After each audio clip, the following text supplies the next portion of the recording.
Një zjarr ra paraditjen e kësaj të enjteje në hyrje të fshatit Zvërnec duke shkaktuar djegje në shkureve dhe pemëve. Paraprakisht dyshohet se zjarri mund të jetë i qëllimshëm, ndërsa autoritetet kanë nisur me një hetimet për të zbuluar shkakun. Zjarri ishte në afërsi të plazhit të Zvërnecit ku operojnë edhe disa biznese turistike. Flakët përfshin një sipërfaqe me shkure dhe bim të dendur, ndërsa ekzistonte rreziku që zjarri të përhapej më tej drejt pyllit të dendur dhe objekteve përreth.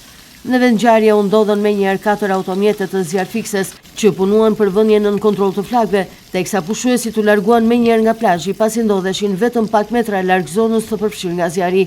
Nuk u raportua për persona të lënduar, ndërsa autoritetet lokale u kanë bërë thirrje të vazhdueshme qytetarëve të shmangin lëvizjet pranë zonës së pyllit të sodës deri në normalizimin e situatës. Shkaqet e rënies së zjarrit mbeten ende të paqarta, por nuk përjashtohet mundësia e një zjarrvënieje të qëllimshme apo pakujdesie nga vizitorët e zonës.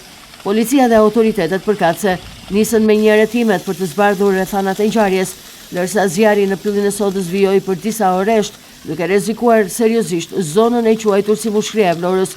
Punonjësit e zjarrfikseve u ndihmuan edhe nga punonjës të zonave të mbrojtura me mjete rrethanore duke bërë të mundur neutralizimin e menjëhershëm të zjarrit masiv.